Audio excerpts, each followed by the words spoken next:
साल 2014 के बाद से जहां एक तरफ कांग्रेस पार्टी सत्ता को लेकर के संघर्ष से जूझ रही है, तो वहीं कई राज्यों में अलग अलग समस्याएं उसके सामने गाहे बगाहे आने ही लगती है।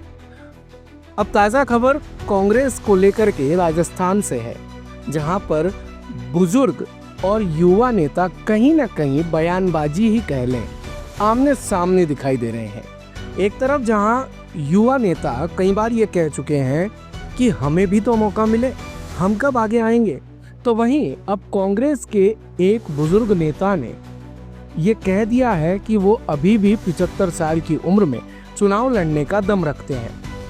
आज मेरी उम्र 75 साल है, जवान हूँ, चुनाव लड़ने के मूड रखता हूँ, पर यदि मैं उम्र तो लड़ सकता था मैं। यानी कि कांग्रेस के बुजुर्ग नेता अभी भी सियासी मैदान छोड़ने को बिल्कुल तैयार नहीं है। इस बात पर मुहर लगाई है कद्दावर नेता सीपी जोशी ने, जिन्होंने पिछले दिनों फिर चुनाव लड़ने का बयान दे दिया और एक नई बहस को छेड़ दिया। जोशी के इस बयान से एक बार फिर बुजुर्ग और युवा नेताओं में टकराव की अटकलें शुरू हो चुकी है। आपको बता दें कि राजस्थान में करीब 7 विधायक 75 साल की उम्र क्रॉस कर चुके हैं। वैसे तो कांग्रेस पार्टी में बुजुर्ग और युवा नेताओं में टकराव और मनमुटाव कोई नई बात नहीं है। कई दशकों से कांग्रेस में old guard versus youth leaders में शीत युद्ध जारी है। राहुल गांधी के कमान संभालने के बाद एक समय तो ओपन पार्टी युवा और बुजुर्ग नेताओं के खेमे बंट गए थे। यहाँ तक कि युवाओं को ज्यादा तरजीह देने के चलते पार्टी में ग्रुप 23 यानी G23 तक बन गया था।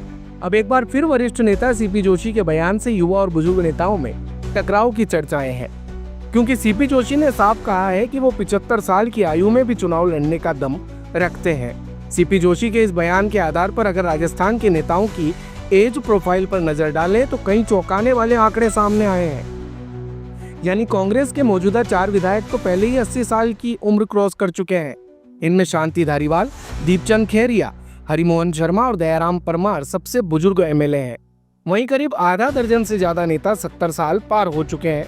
उधर खुद पूर्व मुख्यमंत्री अशोक गहलोत के अलावा सुरेश मोदी भी 74 साल के हो चुके हैं। इसके अलावा भीमराज भाटी 78 साल, हरेंद्र मिर्धा 76 साल, लक्ष्मण मीणा 74 और श्रवण कुमार सीएल प्रेमी की आयु भी 71 साल हो चुकी है। सीपी जोशी के बयान को लेकर राजस्थान कांग्रेस गलियारों में कई तरह की चर्चाएं जारी है। बयान के नेता अपने अपने हिसाब से मायने भी निकाल रहे हैं। युवा नेताओं में सीपी जोशी के इस बयान से नाराजगी और बेचैनी देखी जा रही है, क्योंकि सीपी जोशी के बयान से एक बात तो साफ है कि 2028 के विधानसभा चुनाव में टिकट वितरण में टकराव तय है। लगातार चुनाव हारने के बाद कांग्रेस में यह टकराव बिल्कुल भी शुभ संकेत नहीं है, क्योंकि पुराने और युवा नेताओं के टकराव के चलते कांग्रेस को कई बार नुकसान उठाना पड़ा है। मध्य प्रदेश में तो ज्योतिरादित्य ने सरकार तक गिरा दी थी, वहीं कई यंग लीडर तो पार्टी छोड़कर चले गए। राजस्थान में भी कांग्रेस चुनाव में इसका खामियाजा भुगत चुकी है। अब देखना यह है कि सीपी जोशी ने जो फिर तीर छेड़ा है वो बयानों तक सीमित रहता है या फिर होता है टकराव में तब्दील। कहीं सुनी के लिए भारत कवरेज की रिपोर्ट। दिन भर की सारी अपडेट्स के लिए सब्सक्राइब करें भारत कवरेज को और हाँ, बेल आइकन दबाना ना भूलें ताकि आप रहे अपडेटेड हमेशा।